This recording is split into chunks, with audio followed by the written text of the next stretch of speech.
e keni diskutuar edhe më herët që nëse zoti Veliaj me shkarkimin e tij fillimisht nga Këshilli Bashkiak dhe mandej me miratimin, konfirmimin e kësaj vendimmarrje edhe nga ana e Këshillit Ministrave,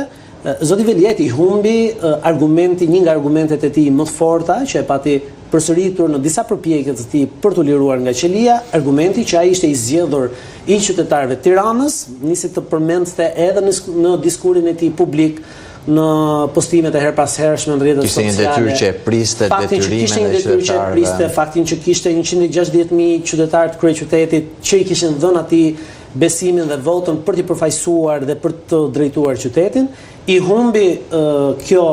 argument i humbi në momentin e shkarkimit. Një argument që i rikthehet tashmë dhe është në duart e tij për të përdorur. Por nga ana tjetër, jo më kote përmenda që por edhe mund të mos aftoj kushtetuesen ky vendim i mëhershëm për faktin se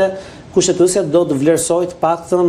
rrethanat ligjore dhe gjithmonë kushtet do bëj filtrin kushtetues mbi kushtetueshmërinë apo jo të vendimmarrjes të tij më të hershme. Por patjetër që nëse kushtetuesja një nga versionet mund të jetë kthimi i dosjes për rigjykim në ndonjë nga shkallët e gjyqësorit, patjetër në atë moment zoti Veliaj absolutisht që do ta ripërdor këtë argument. E kuptoj. Flasim tani për një çështje tjetër që është çështja e zonjës Balluku. Mua më atëroi që vëmendjen fakti që masën e sigurisë ndaj zonjës Balluku Spaku e kërkoi me distancë kohore 2 java, diçka më shumë nga momenti kur e mori të pandehur. Doja të kuptoja pse diçka e tillë, a ndodhi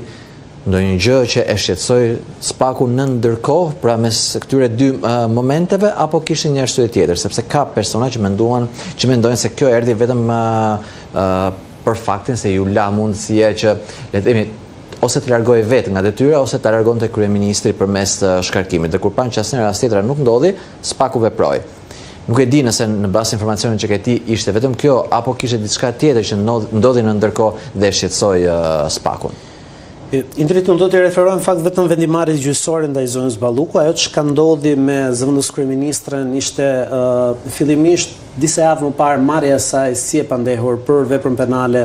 të shkeljes barazisë në tendera dhe në kande publike, vetëm sa i takon një procedurë prokuruese atë të tunelit, ndërtimit të tunelit të Llogaras, një procedurë me një fond limit 19 miliard lek. Ndërkohë që më pas ndaj zonës Balluku u kërkua dhe u miratua nga gjykata një masë sigurie e pezullimit nga detyra, por në momentin që Spaki u drejtua gjykatës me një kërkesë për caktim masash sigurie, 2 të tilla në fakt ndaj zonës Balluku, një masë sigurie e pezullimit nga detyra e saj, nga detyra qoftë si zëvendës kryeministre, por edhe si ministre e energjisë dhe infrastrukturës, dhe një masë e dytë pengimi i daljes saj jashtë shtetit. Në këtë moment, kur Spak ju drejtua gjykatës me një kërkesë, në fakt Spak kishte në duart e saj edhe dyshime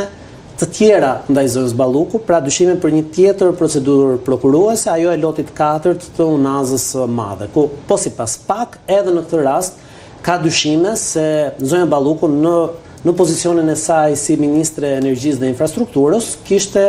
konsumuar element veprës penale të shkeljes barazisë në tendera. Referuar faktet se tashmë barra penale ishte e shtuar ndaj zonjës Balluku, edhe Spak kërkoi një masë sigurie, ose të paktën vlerësoi në atë moment se tashmë ndryshe nga